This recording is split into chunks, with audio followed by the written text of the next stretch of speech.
All right, today is January 27th and a Monday, and I actually wrote this personal essay on January 20th, 2025, literally the day after I wrote an essay that I read and published yesterday called The Power of Focused Thoughts and Feelings.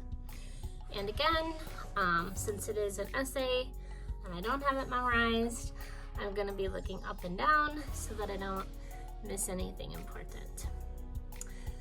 So this one I'm going to call Life Requires Disequilibrium. The very same day that I wrote The Power of Focused Thoughts and Feelings, or Why Can't You Cure Yourself, I stumbled upon a video. It was entitled, What is Death? This Cillate is about to die, dated November 23rd, 2020, and I'll put the link below. In this video, it stated that life is just a bunch of chemicals that take in energy in order to keep each other from reaching equilibrium, which inspired me to look into the term as well as why life requires disequilibrium. Equilibrium is basically a state of balance, no net change on either side.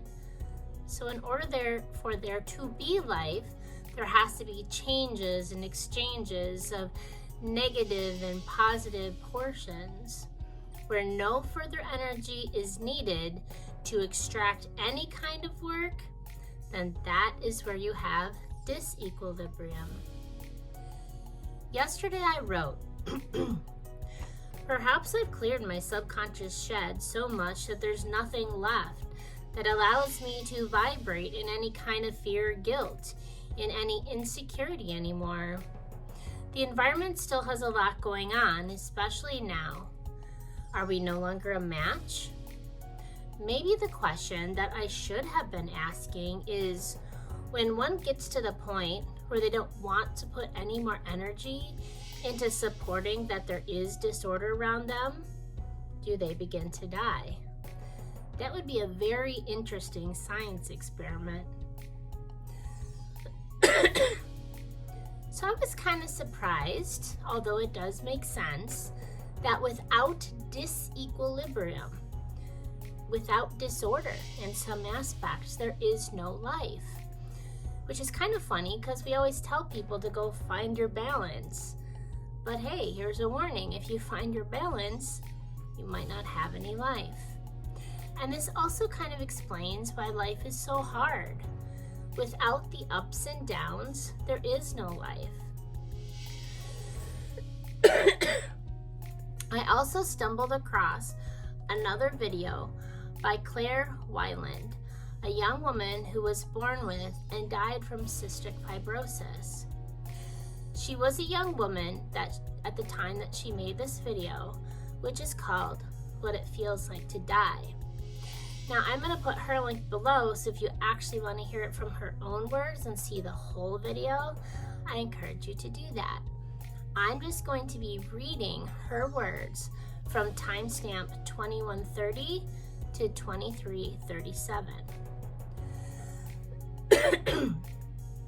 She says, when I came out of it, almost dying, it really dawned on me how disordered people's concept of dying is. They think that if they can go peacefully, if they've lived a good life, if they just let go without any detachment to the outcome, that means that you're more spiritually enlightened, or that you're doing it better, or that you had a better life. But the truth is, the whole point of dying is to be scared, because it means that your life meant something to you. You should fear dying, be terrified of it.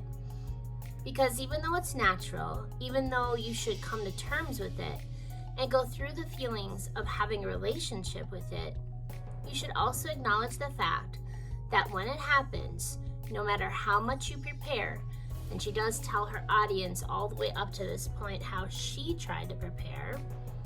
This means, speaking now as though I feel that I have continued to prepare, and then back to Claire's words, you're going to be terrified because life does mean something.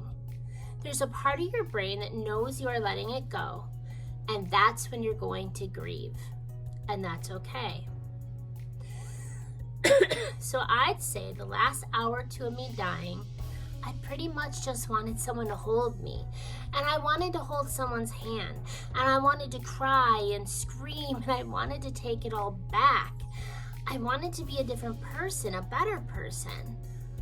I just wanted to experience more of what it meant to be alive.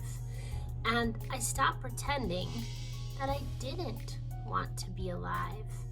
And it felt so good at the end, like I was satisfied at the thought that I actually wanted to be alive. And that was huge. Back to my own words. Perhaps disequilibrium explains why life is so tough.